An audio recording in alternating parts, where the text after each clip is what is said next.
بہت سے لوگ کہتے ہیں نا مردوں کو 2 شادیاں کرنے کی کیوں اجازت ہے، 1 سے زیادہ شادیاں کرنے کی کیوں اجازت ہے، ان کی تو بڑی موجیں.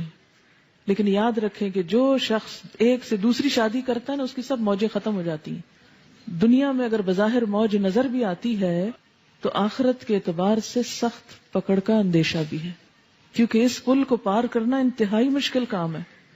بسا اوقات ایک بیوی کے تقاضے پورے کرنا مشکل ہوتا ہے، اس کی ضروریات، اس کے بچوں کو دیکھنا، تو 2 سے تو ذمہ داری دگنی ہو گئی، تو جان آسان کہاں ہوئی اور پھنس گئی. تو اللہ نے عورت کو اگر نہیں اجازت دی تو بڑا سکھ ہے اس میں.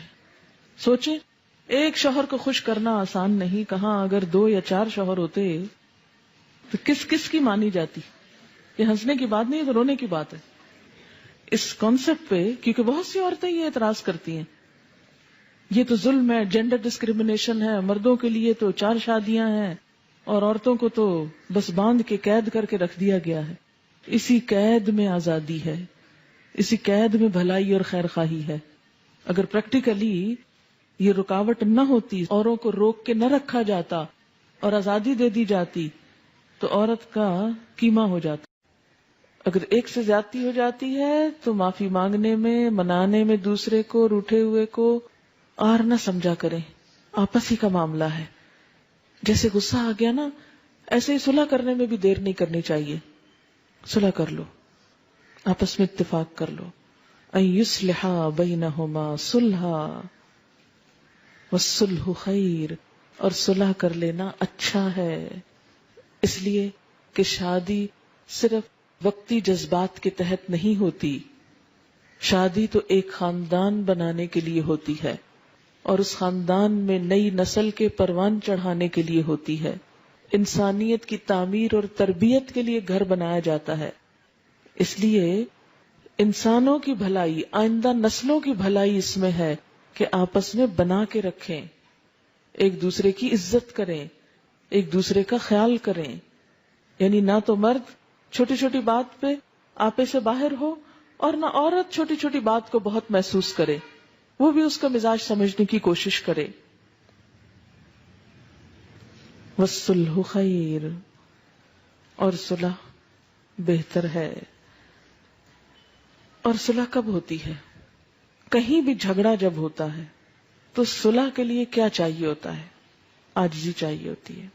یعنی شارٹ ٹرم بات یا ایک وقتی بات کو بہت بڑا ایشو نہیں بنا لینا چاہیے.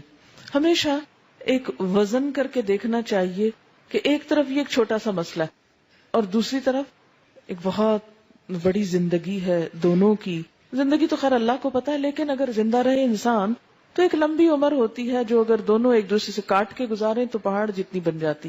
اور اگر صلح سے، اتفاق سے، محبت سے گزاریں تو دونوں ایک دوسرے کی ضرورت ہیں. اسی میں فائدہ ہے، الگ ہونے میں فائدہ نہیں ہے. یہ صلح کی بات کیوں کی گئی؟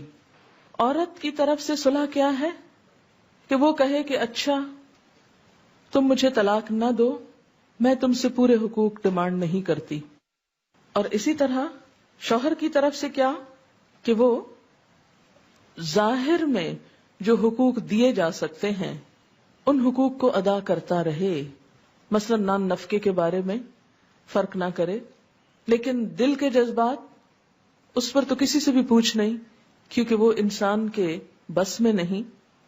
تو اب قیامت کے دن ایک شوہر سے جب اس کی 2 بیویوں کے درمیان عدل کی بات ہوگی تو وہ ظاہری معاملات ہی میں ہوگی، جیسا کہ نبی صلی اللہ علیہ وسلم نے بھی فرمایا تھا، اللہم ھذا قسمتی، اے اللہ یہ میری تقسیم ہے. حالانکہ آپ کو اس سے مبرہ قرار دیا گیا تھا کہ اگر آپ نہ بھی عدل کریں تو آپ سے نہیں پوچھا جائے گا، لیکن اس کے باوجود آپ نے عدل کیا اور فرمایا ھذا قسمتی، یہ میری تقسیم ہے جو میں کر سکتا ہوں. فلا تلمنی فیما تملک، اللہ مجھے اس معاملے میں ملامت نہ کرنا، مت پوچھنا جس کا میں مالک نہیں ہوں، یعنی اپنے دل کے جذبات کا. فیما تملک، ان کا تو مالک ہے، ولا املک، اور میں مالک نہیں ہوں. روایات میں آتا ہے کہ آپ صلی اللہ علیہ وسلم عصر کے بعد تمام ازواج مطہرات کے پاس جایا کرتے تھے. بخاری کی روایت ہے. اگرچہ رات گزارنے کی باری الگ الگ تھی، وہ باری تو مقرر ہے لیکن دل کا تعلق سب سے برابر نہیں. تو اسی لیے اللہ اس کے بارے میں مواخذہ نہ کرنا، اس کے بارے میں نہ پکڑنا. تو ایسے میں کیا ہے کہ ایک عورت شوہر سے پورے حقوق ڈیمانڈ نہ کرے کہ اسے قلبی محبت بھی اتنی ملے جتنی دوسری بیوی کو مل رہی ہے، اور کہے کہ اگر اتنی نہیں تو میں جا رہی ہوں. وہ چلی جائے، نقصان زیادہ ہے جانے میں بنسبت اس کے کہ وہ رہے اور پورے نہیں تو آدھے حقوق پر گزارا کر لے اور اصلاح ہوتی رہے. اور اس میں دراصل تو شوہر کو تلقین کی جا رہی ہے کہ وہ دوسری بیوی یا دوسری شادی کے شوق میں پہلی بیوی کو پوری طرح اگنور نہ کر دے، اس کے حقوق بھی اس کو دیتا رہے. اب آپ کہیں گے کہ وہ دوسری شادی کی کیوں، وہ نہ کرے. یہ کہا جانا چاہیے تھا کہ وہ دوسری طرف مائل ہی نہ ہو، دوسری طرف جائے ہی نہ. اب دیکھیں کہ بعض اوقات ایسا بھی ہوتا ہے کہ ایک عورت ذہنی توازن کھوئے ہوئے ہوتی ہے، یا ایسی نفسیاتی مریض ہوتی ہے کہ ہر وقت صرف شوہر کو ستاتی ہے، یا بعض اوقات بچے نہیں پیدا کر سکتی، یا کوئی اور ایسا سقم ہو سکتا ہے کہ جو اس شوہر کے قابل نہیں وہ عورت.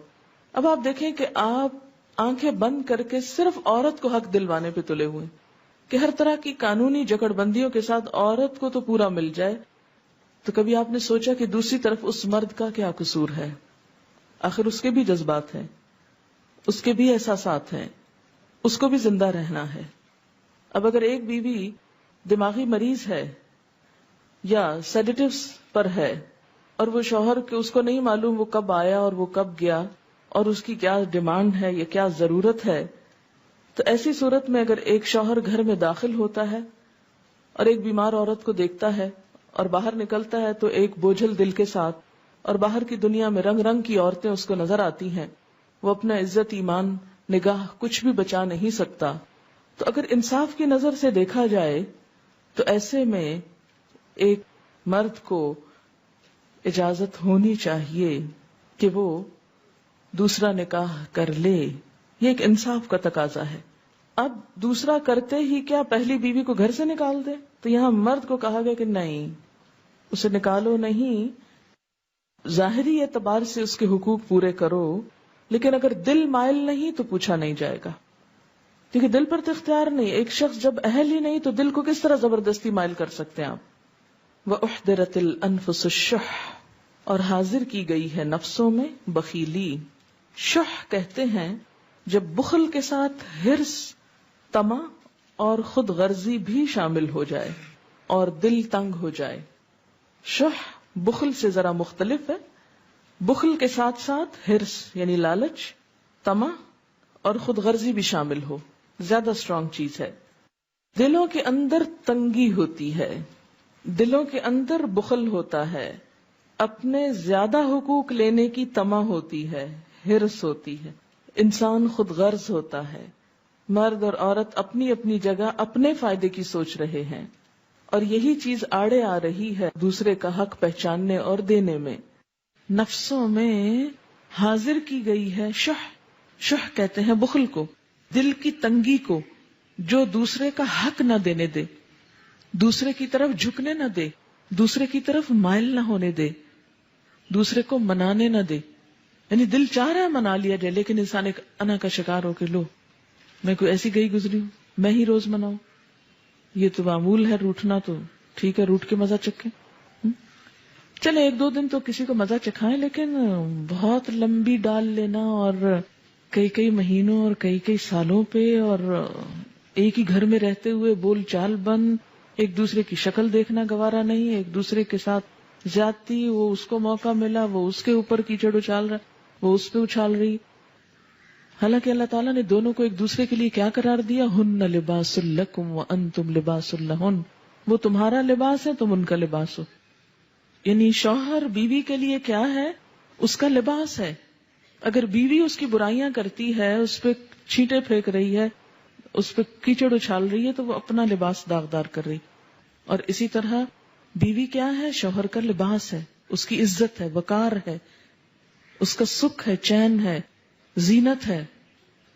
اور اگر وہ دوسروں کو بھری محفل میں بیٹھ کے اس کی برائیاں کر رہا ہے، لوگوں کے سامنے اس کو بدنام کر رہا ہے، تو اس کا نہیں، اپنا ہی بگاڑ رہا ہے، اپنے اوپر کیچڑ پھینک رہا ہے. تو اس معاملے میں دونوں ہی کو احتیاط برتنے کی ضرورت ہے. والصلح خیر، بنا کے رکھو، اسی میں بھلائی ہے، اسی میں عزت ہے، اسی میں بچوں کا مستقبل ہے، اسی میں دین ایمان کی عزت و عصمت کی حفاظت ہے، اسی میں خاندان والوں کے لیے بھی سکھ اور چین ہے.